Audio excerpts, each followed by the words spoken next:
Greetings everyone, my name is Neil Welch, and today we're going to work on some easy jazz articulations for beginning jazz saxophone. So I just want to congratulate you right off the bat for being here today and working to improve your musicianship. I'm really excited to be working with you on these easy jazz articulations, and I think we're going to have some fun. So to be successful with these pieces, you're going to need a horn, and you're also going to need a PDF. So along with this video, I have PDFs attached here for alto, tenor, and bari saxes. So choose the one that's appropriate for your horn, and we should all be able to play along at the same time in unison. So I'm going to be playing alto today, as you can see. I encourage you to make sure to start by tuning. I spent a little while warming up before our video today.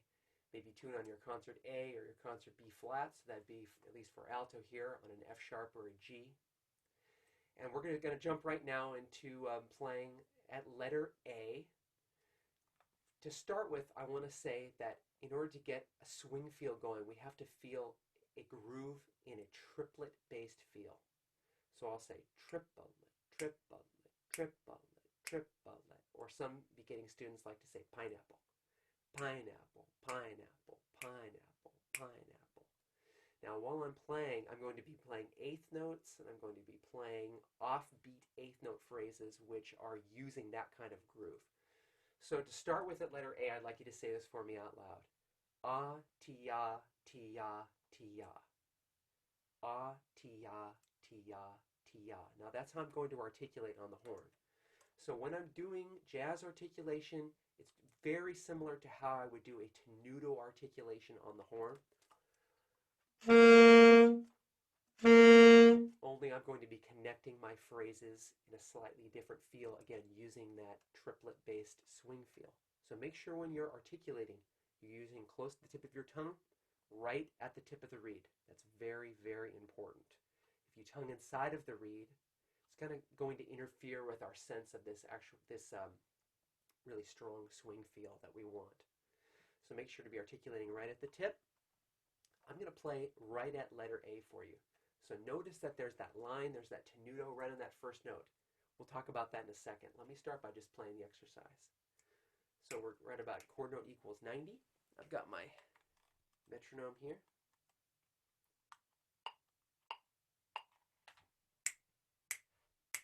One, two, three.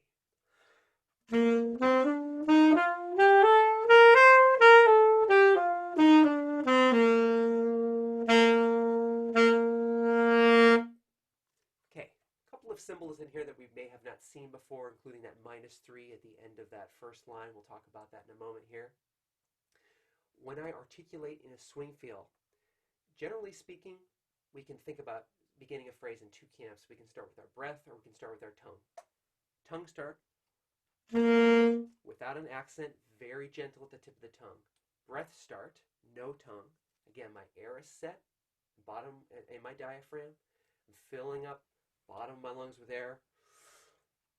Now I'm going to start this swing feel at letter A one more time for you. I'm beginning with my tongue. Ta. Then you'll see that there's that slur mark on the and of the beat. When we do jazz articulation, we are going to do what's called upbeat tonguing.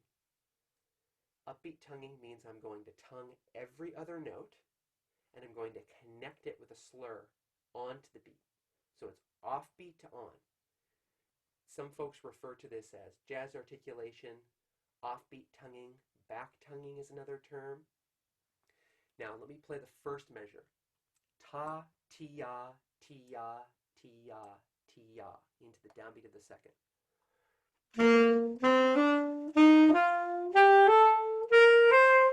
Notice that I'm being careful to use a steady airstream, and I'm trying to keep that pulse going evenly while I play. Again, that triplet-based feel. Ta, ti-ya, ti-ya, ti-ya, ti-ya. No accent, just light articulation. Now at the end of that first line, you see that -3 written there. It's a common notation that you'll see in jazz music. It means cut off on a particular beat. So that's cut off on beat 3. Let me go ahead and play that first line again. 1, 2, 3, and...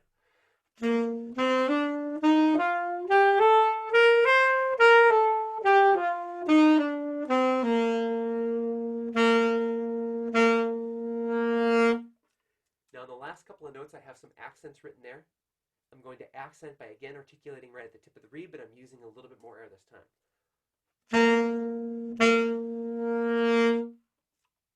Let's move on to B. So now we're swinging thirds with a steady airstream and a light tongue. That steady airstream and light tongue comes from right from that exercise we just worked on, letter A. So swinging in thirds means I'm just using that very common thirds pattern. 1,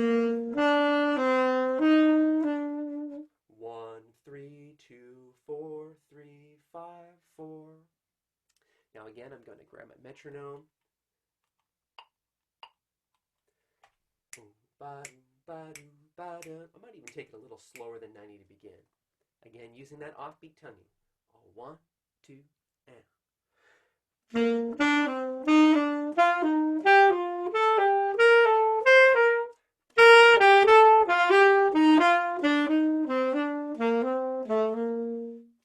Now I have some dynamics written in there too. I encourage you to probably wait on the dynamics until you're getting a stronger handle on using this articulation. Dynamics can be kind of tricky to add into this articulation. Just make sure that regardless of whether you're playing mezzo forte, forte, mezzo piano, whatever it might be, that you're still using that steady airstream. So again, note that I'm doing that offbeat tonguing. Now I started the phrase again with my tongue. You see that line, that tenuto. That's one of the hardest things I found with my students to help them learn and understand when we're doing back offbeat tonguing or back tonguing, is that we have to articulate that first note in the phrase. Ta, ti-ya, ti-ya, ti-ya. Say that with me out loud. Ta, ti-ya, ti-ya, ti-ya. Say it one more time. Ta, ti-ya, ti-ya, ti-ya.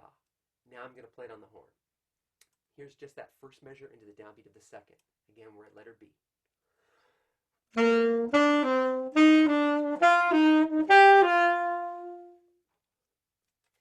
So now that we've worked on letter B and we've articulated these offbeat phrases, working off-note phrases, working with thirds, we're going to start to add a little bit of a heavier accent using kind of the groundwork for some syncopation, which if you're new to jazz, syncopation is one of the most critical elements of the rhythmic framework that makes jazz music sound so iconically like that music.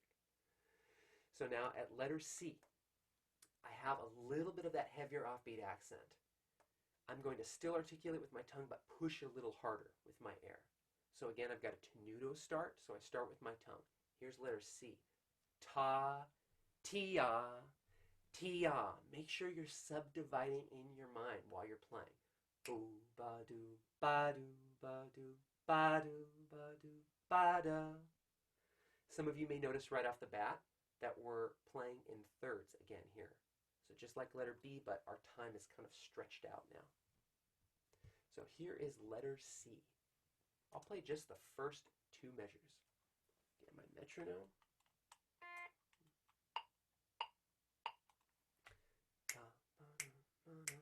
1, 2, and.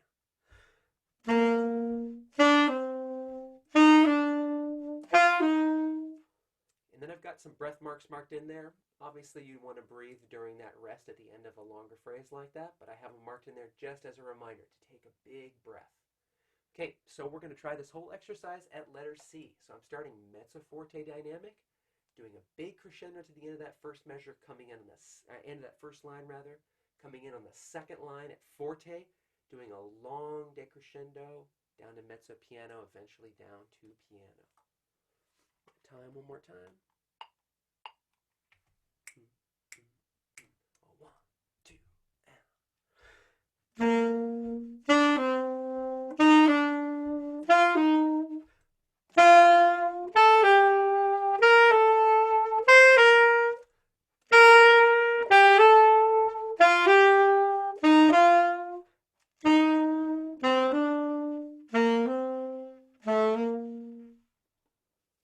All right, after you've explored letter C and have gotten much more strong at being able to play these offbeat accents, we're now going to move on into letter D.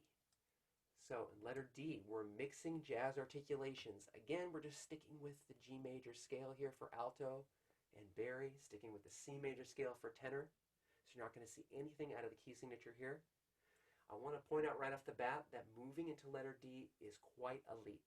So make sure you take this one slowly. I'm going to play it at tempo just so you can hear the full piece. But what you're going to hear in this piece is a mix of some of the primary jazz symbols that we use that I hope you're familiar with. The tenuto, again, which we call a do. The staccato, which we call a dit. We have our marcato accent, which we call a dot. Okay, so now I'm mixing my jazz articulation along with these basic fundamental jazz symbols. So let me just play the first two measures and then I'll do that full piece. Here's the first two. 1, 2, and.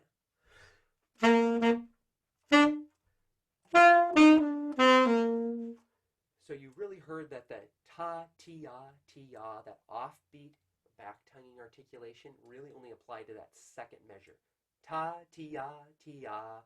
So you're going to hear this articulation when it's connecting eighth notes, or as you get more advanced, maybe triplets or sixteenths.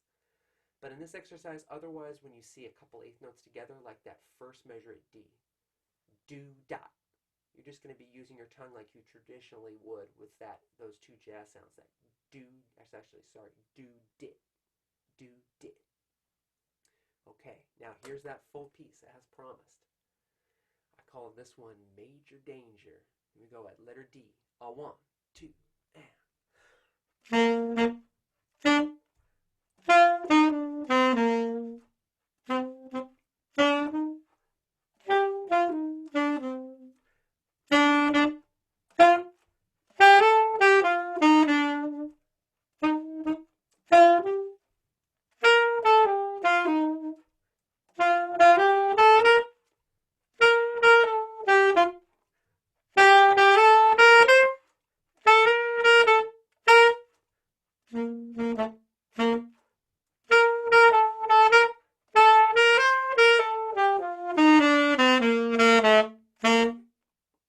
All right, now I encourage you to take this piece really slow. In the last line, you'll notice that I have a long string of eighth notes. Now that is a little bit truer to life how you might actually play a string of eighth notes in jazz phrasing. Sometimes we start on the beat, sometimes we start off the beat. One other area I want to point out is now we are doing some offbeat tonguing and then immediately followed by a short note. That's really tough. So take your time with these phrases. Here's an example. If you're looking at your page, again at letter D, and we're looking at those bar lines that are off to the left, find measure 25 for me. So that should be the first measure of the third line of letter D, measure 25. Now I have a dit on beat 3. Ta, ti, ya, ti, dit. Now that's really hard to articulate those together. I'll do that very slowly. 1, 2, and 3, and 4. Now I have two articulations in a row there. Let me do that again. Ta, ti, ya, ti, dit. Now I'll do it a little quicker. Boom, ba, doo, ba, dat. Make sure to keep it light. Keep it light. A 1, 2, and. All right. I hope you enjoyed working on these easy jazz articulations today for beginning jazz saxophone. If you'd like to find more information about doing this kind of articulation, I really want to encourage you first and foremost to listen to a ton of jazz music.